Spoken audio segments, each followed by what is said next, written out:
सभी को बहुत बहुत बधाई। मैं जानता हूं कि हम लोग बहुत बेकरार हैं और बेसब्र हैं कि हमको जल्दी से जल्दी रिजल्ट चाहिए। और हम ये भी जानते हैं, जब भी जैसे नरगुन साहब ने बताया, हम लोग दिल्ली में जो कैंप करे 15 दिन, उसमें काफी फ्रूटफुल चीजें हुई है। श्रम मंत्री की मुलाकात, आंदोलन, उसके बाद वित्त मंत्री की मुलाकात और बहुत सारी चीजें तो ये बहुत पॉजिटिव चीजें हुई है। और सारी चीजें जो जो हमें पता चली है, उसमें काफी कुछ पॉजिटिव है। लेकिन ये है कि हमने इम्तिहान तो दे दिया, हमें पास होने का पूरा यकीन है, वो भी फर्स्ट क्लास में। लेकिन अभी तक रिजल्ट नहीं आया। तो रिजल्ट की तारीख तक हमको अपना सब्र रखना पड़ेगा, हमारी सबूरी रखनी पड़ेगी और श्रद्धा रखनी पड़ेगी अपने प्रयत्नों पे। और ये फिर भी हमने ये सोचा है कि जो हमारा रिजल्ट आएगा वो तो अच्छा होगा। अब कब आएगा वो रिजल्ट की तारीख हमें मालूम नहीं। इसलिए मैं आपसे यही दरख्वास्त करता हूं कि हमारे प्रयत्न कभी ना रुके, कहीं ना रुके।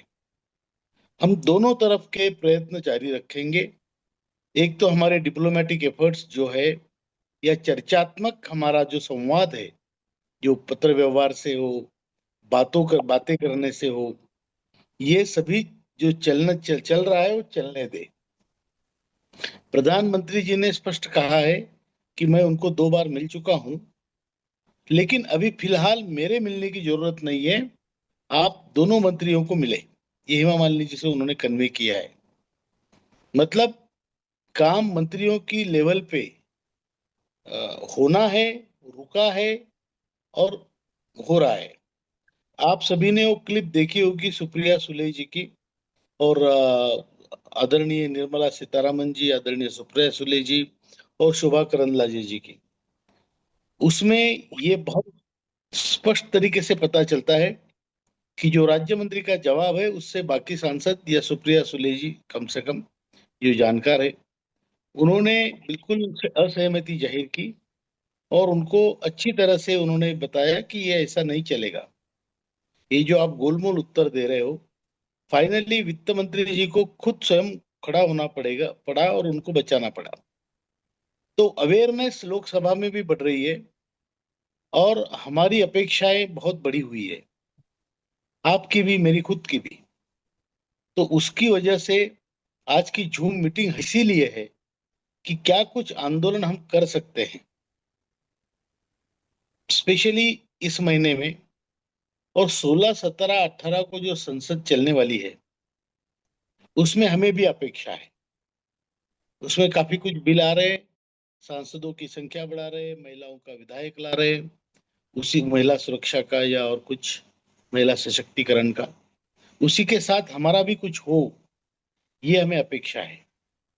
और हमारा ये इरादा रहेगा, आज की तारीख में जो हम डिसीजन लेंगे, मैं आपकी मालूमात के लिए कहता हूँ, हम सब मिलके जो डिसीजन लेंगे वो इसीलिए होगा कि 18 तारीख तक हमारा रिजल्ट आए, पॉजिटिव आए और जल्दी आए।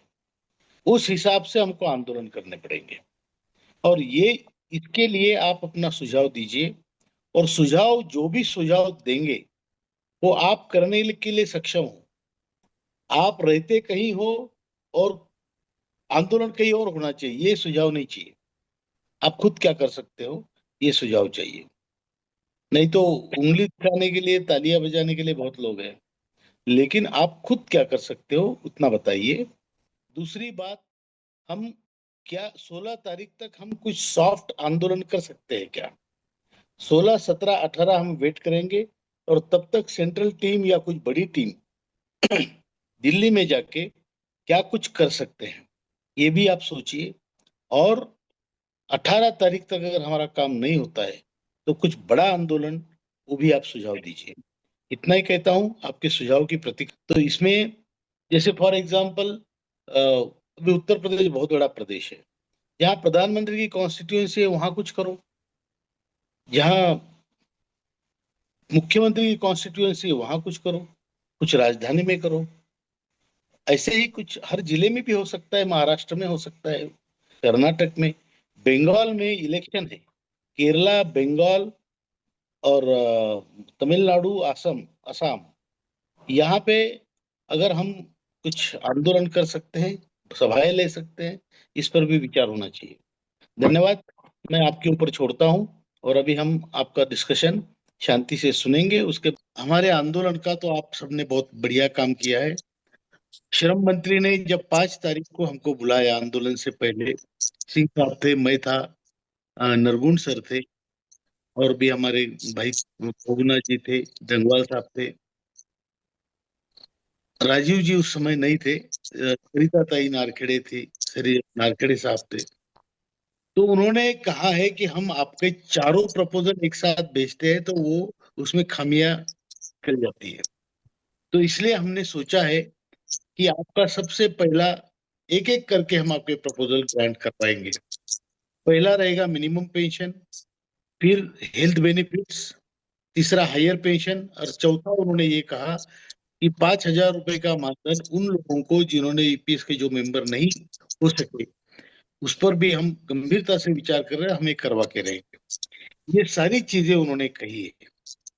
मैं जानता हूँ कई लोग तीव्र भावना के होते हैं, और ये होना चाहिए, वो होना चाहिए। भाई, हम लोग, हमारी एक लिमिटेशन आप समझिए, ये सच्चाई है।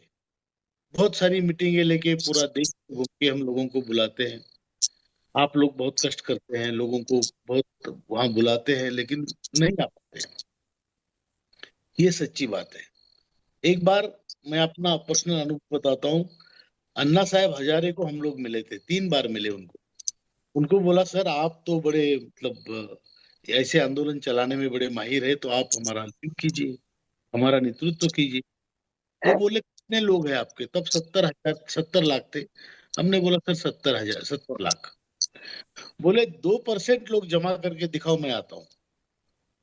मतलब 1.5 लाख। अरे भाई, 1.5 लाख जमा होंगे तो आपको आने की जरूरत भी नहीं पड़ेगी। आप अपनी खुद की पहले एनालिसिस कीजिए। आपके लोग बहुत है, भावनाएं बड़ी तीव्र है, लेकिन हमारे लोग इकट्ठा नहीं हो पाते। ये आपकी लिमिटेशन आप समझिए। भाषण देने में लोगों को बड़ा मतलब मुश्किल में डालने में कोई तकलीफ नहीं, नेता को नहीं होती।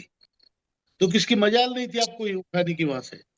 या आपकी, आप भी बोलते हम आगे बढ़ रहे हैं, आपके लोग ही उतने नहीं। तो आपकी केवल भावनाओं से काम नहीं होता, उसमें लोगों का साथ बहुत जरूरी होता है। और लोगों का साथ हमें दिल से है, मालूम है, लेकिन वहां पर जमा नहीं हो पाते, ये हमारी वीकनेस है, ये समझ लीजिए। फिर भी जो सुझाव आए हैं उस पर अपन हम विचार करेंगे। जो प्रैक्टिकल होगा वही करेंगे, और जो अच्छा होगा, जिससे हमारा सबका हित निहित है, वही करेंगे। अब कुछ लोगों की बहुत तीव्र भावनाएं होती है, मैं समझ सकता हूँ, बुरी भी है। कई बार मुझे पूछते हैं क्या कर रहे हैं हम लोग हाल से। लेकिन भाई, जो प्रैक्टिकल है उसके ऊपर आपको सोचना पड़ेगा। वही चीज आप करेंगे तो आपका भला होगा। दूसरी बात यह है कि काम होने में है, इसमें तो कोई किसी को शंका नहीं, मुझे तो बिल्कुल नहीं। इसका कारण यह है कि आप लोकसभा के आजकल के बहस देख रहे हो। हमारी जो मीटिंग है, कि मीटिंगों के लिए हमें हम बुलाते हैं। आंदोलन से पहले श्रम मंत्री ने बुलाया, आंदोलन के बाद वित्त मंत्री ने बुलाया। अब आप कह सकते हैं कि भाई बुलाया तो फिर क्या दिया? और वो ऐसे थोड़ी जेब का ये चश्मा ले लो, ये पेन ले लो, इतनी सिंपल तो चीज नहीं है ना। आप एक एक करके जो जो आप आंदोलन कर रहे हैं, उससे आप एक स्टेप आगे बढ़ रहे हो, और आगे बढ़ रहे हो, अभी नजदीक आए हैं। तो ये सारों का बैलेंस रख के, जो सर्व हित में होगा, बहुजन हित में होगा,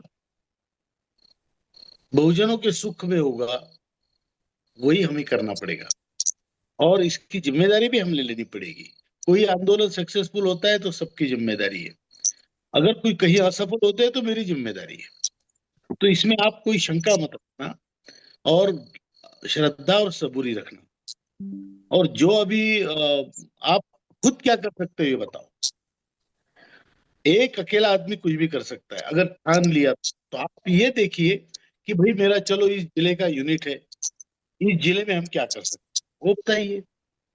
आप उंगली दूसरे की तरफ दिखाओगे तो कैसे चलेगा? ये नहीं। हमको खुद को सोचना है कि हम क्या कर सकते हैं, कहाँ तक कर सकते हैं, कितना हम आगे जा सकते हैं। इस पर आप विचार करें। हम लोग आगे बढ़ रहे हैं, इस पर विचार करें, खुद पर विचार करें, और ये सबके हित के लिए काम कर रहे हैं हम लोग। अपनी जान भी जोखिम में डाल सकते हैं, ऐसी बात नहीं है, लेकिन आपको आगे बढ़ना पड़ेगा। तो ये मैं आपसे विनती करता हूं कि आंदोलन हम करेंगे, किस तरीके से करना है, सॉफ्ट करना है, हार्ड करना है, कितना हार्ड करना है, कहाँ तक करना है, इस पर भी विचार होगा। सभी सजेशंस जो आए हुए हैं, इच्छा मरण का, आत्मदहन का, ये सभी सजेशन भी हमने रिसीव किए हैं। इस पर विचार भी करेंगे। और जो सिंह साहब ने बोला है, वैसे हम एक, जो धर्म संकट हमारे अर्थ मंत्री जी को है, वित्त मंत्री जी को है, वो धर्म संकट कैसे दूर हो सकता है, इसके विचार हम, इसके ऊपर हमारी लीगल टीम और फाइनेंस टीम ने काम किया है। उनको हम बताएंगे कि ये धर्म संकट आपका जो है ना, वो कैसे दूर हो सकता है। क्योंकि हम सिर्फ प्रॉब्लम लेके नहीं चलते, हम सॉल्यूशन लेके चलते हैं, ये आपको पहले से मालूम।